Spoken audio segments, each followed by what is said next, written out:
You're tuned to Iri-e-learning, and I am your host, Teacher. In this mole concept lesson, we will calculate the other variables in the mole equation. This lesson is a continuation of our previous lesson where we calculated the moles using the mole equation. Check the description box for the link to the playlist that includes all the videos related to this unit. By the end of this lesson, we should be able to calculate the other variables in the mole equation. We will begin by calculating the mass of an element or a compound given the other variables in the mole equation. Here we have our mole equation where moles is equal to mass divided by the molar mass. What if we have to solve a problem where we are given the moles and the molar mass and we need to find the mass of the element or the compound? Well, we will have to rearrange the equation. So let's begin. So we will abbreviate molar mass by mm. So moles is equal to the mass divided by the molar mass. And what we want is to make mass the subject of the formula. That is, we want mass by itself equal to the other two variables of the equation. So the first thing we need to do is to get rid of molar mass from this side of the equation. Now, since we are dividing by molar mass, we can cancel by multiplying by molar mass. And whatever we do on one side of the equation, we must do on the other side as well. So as we can see, the molar mass on the right side of the equation now cancel each other. As a result, we are left with molar mass times mole is equal to the mass of the element or the compound. Now, normally we read our equations from left to right, so we're just going to flip this around and say mass is equal to moles times the molar mass. And just remember that mass has units of grams, which is denoted by a lowercase g. And now for us to do an example, it says a sample of the element copper contains 0.015 mole of the metal. If the molar mass of copper is 63.5 grams per mole, what is the mass of the sample? So in this problem, we have been given the moles and we have been given the molar mass, and we need to find the mass of the element copper. Let's go ahead with our calculation. We're going to substitute for the moles and the molar mass. The moles of copper was 0.015 and the molar mass of the element copper is 63.5 grams per mole. Consequently, when we multiply, we get 0.9525 grams. And usually when we're dealing with mass, we oftentimes round to 2 places of decimal. That is, we want to have 2 digits behind the decimal point. Then, we have our imaginary line. We look at the digit that's after the imaginary line. Since this digit 2 is actually less than 5, we just erase all the digits occurring after the imaginary line. So our final answer becomes 0.95 grams. Therefore, our final statement would indicate that 0.95 grams of copper contains 0.015 moles of copper atoms. So next, we will calculate the molar mass of an element or compound using the mole equation. So once again, the mole equation is such that moles is equal to the mass in grams divided by the molar mass in grams per mole. So what if we have a question in which we are given the moles and the mass and we are asked to find the molar mass? Once again, we will rearrange the equation, but this time to make molar mass the subject of the formula. So once again, we have abbreviated molar mass with mm.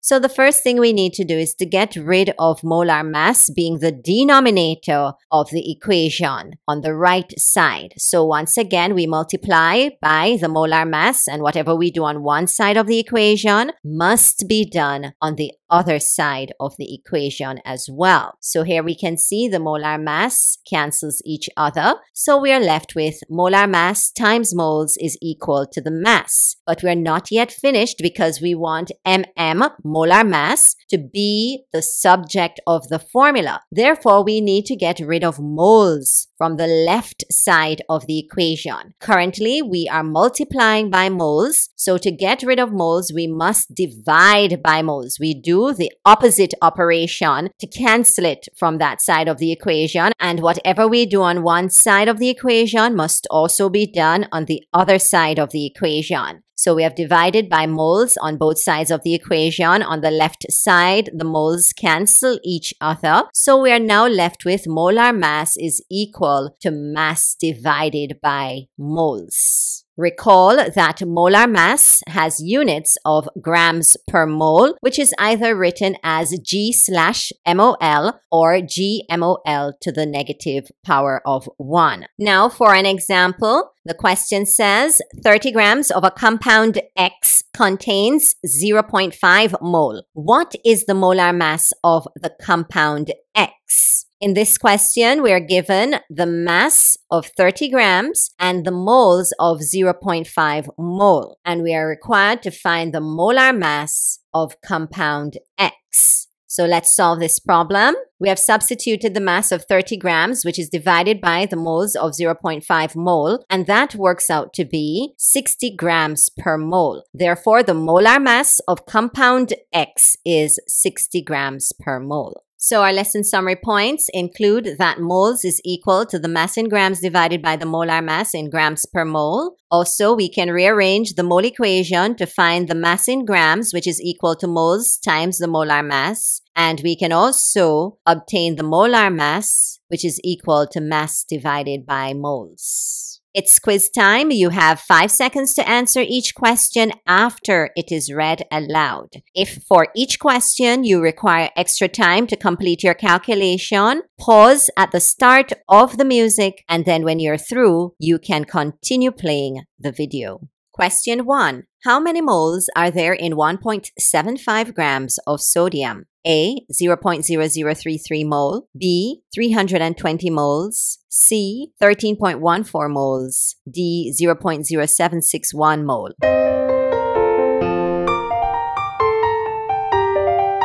The answer is D, 0.0761 mole. How did we arrive at that answer? Well, we're asked to find the moles, and as we know, the moles equation is such that moles is equal to mass divided by the molar mass. We are given the mass of 1.75 grams for the sodium. The element sodium, using the information from the periodic table, has a mass of 1 mole to be 23. Therefore, we substitute for those values and we end up with 0.0761 mole rounded to 4 places of decimal. Question 2. The mass of 1 mole of compound P is 132 grams. What mass of compound P would contain 0.025 mole of the substance? A. 33.3 grams. B. 3.3 grams. C. 333 grams. D. 0.333 grams.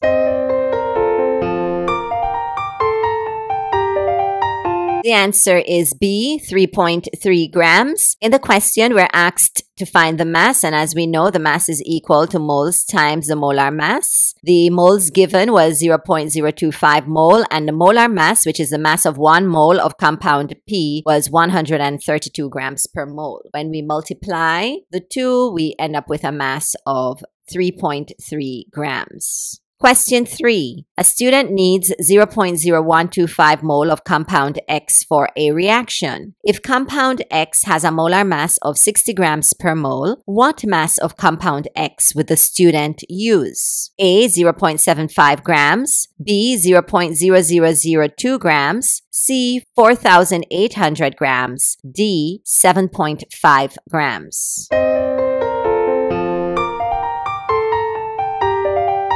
The answer is A, 0.75 grams. In this question, we're asked to find the mass, and we know mass is equal to moles times the molar mass. substituting the values for mole, which is 0.0125 moles, and the molar mass of compound X being 60 grams per mole. When we multiply the two, we end up with 0.75 grams. Question 4. There are 5.31 times 10 to the negative 5 moles of particles in 0.005 grams of a metal oxide X2O. What is the molar mass of the metal oxide rounded to the nearest whole number? A. 93 grams per mole. B. 94 grams per mole. C. 95 grams per mole. D. 96 grams per mole.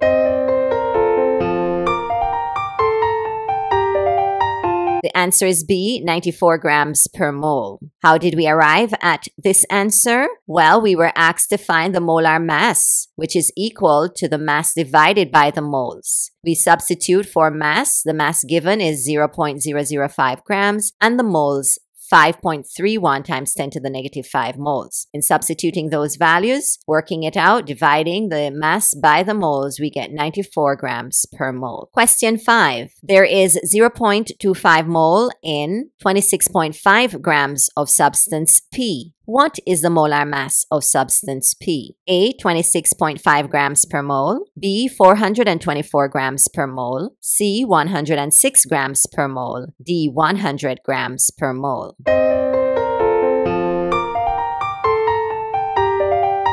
The answer is C, 106 grams per mole. We arrive at this answer because we are asked to find a molar mass, so we divide the mass of 26.5 grams by the moles of 0.25 mole. And this gives us an answer of 106 grams per mole. We have reached the end of our lesson. If you found this video helpful, remember to like, share, and subscribe. When you subscribe, you will receive notifications as new videos are uploaded. So until next time, I am Teacher with Iri-e-learning.